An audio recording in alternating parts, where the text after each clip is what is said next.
ಕೆಆರ್ಪೇಟೆ ತಾಲೂಕಿನ ಮೂಡನಹಳ್ಳಿ ಗ್ರಾಮದ ರೈತ 55 ವರ್ಷದ ಮಂಜೇಗೌಡ ಅವರು ಸೋಮವಾರ ಬೆಳಗ್ಗೆ ಮಂಡ್ಯ ಜಿಲ್ಲಾಧಿಕಾರಿಗಳ ಕಚೇರಿಯ ಮುಂಭಾಗದಲ್ಲಿ ಪೆಟ್ರೋಲ್ ಸುರಿದುಕೊಂಡು ಆತ್ಮಹತ್ಯೆಗೆ ಯತ್ನಿಸಿದ್ರು. ಗಂಭೀರ ಸ್ಥಿತಿಯಲ್ಲಿದ್ದ ಅವರನ್ನು ತಕ್ಷಣವೇ ಬೆಂಗಳೂರು ವಿಕ್ಟೋರಿಯಾ ಆಸ್ಪತ್ರೆಗೆ ಸಾಗಿಸಲಾಗಿತ್ತು.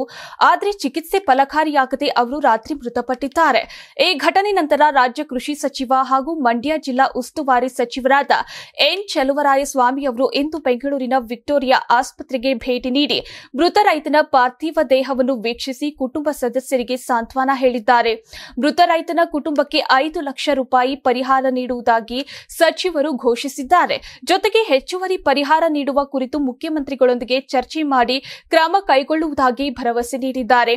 ಅದೇ ರೀತಿ ರೈತನ ಆತ್ಮಹತ್ಯೆಗೆ ಕಾರಣವಾದ ಜಮೀನು ವ್ಯಾಜ್ಯ ಕುರಿತು ಕೂಡ ಸಚಿವರು ಪ್ರತಿಕ್ರಿಯಿಸಿದ್ದು, ಆ ಜಾಗದ ಕುರಿತು ಜಂಟಿ ಸರ್ವೆ ನಡೆಸಿ ಅದು ಅರಣ್ಯ ಇಲಾಖೆಗೆ ಸೇರಿದರೆ ಕುಟುಂಬಕ್ಕೆ ಹಸ್ತಾಂತರಿಸಲಾಗುವುದು ಎಂದು ಹೇಳಿದ್ದಾರೆ. ಈ ವೇಳೆ ಜಿಲ್ಲಾಧಿಕಾರಿ ಡಾಕ್ಟರ್ ಕುಮಾರ್ ಮತ್ತು ಜಿಲ್ಲಾಧಿಕಾರಿಗಳ ಕಚೇರಿಯ ಹಲವು ಅಧಿಕಾರಿಗಳು ಉಪಸ್ಥಿತರಿದ್ದರು.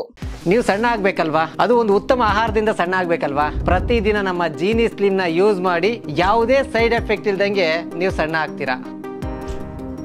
ನಿಮಗೆ ಮಾಧ್ಯಮದಲ್ಲಿ ಕೆಲಸ ಮಾಡುವ ಆಸಕ್ತಿ ಇದೆಯಾ? ಹಾಗಾದ್ರೆ ಕರ್ನಾಟಕ ಟಿವಿ ಡಿಜಿಟಲ್ ಮೀಡಿಯಾದಲ್ಲಿದೆ ನಿಮಗೆ ಒಳ್ಳೆಯ ಅವಕಾಶ. ಆಯ್ಕೆಯಾದವರಿಗೆ ಉಚಿತ ತರಬೇತಿ ಕೊಡ್ತೀವಿ. ತರಬೇತಿ ನಂತರ ಕೆಲಸ ಮಾಡುವ ಅವಕಾಶನೂ ಕೊಡ್ತೀವಿ. ಈ ಕೂಡಲೇ ನಿಮ್ಮ ಮಾಹಿತಿಯನ್ನ ಮೇಲ್ ಮಾಡಿ.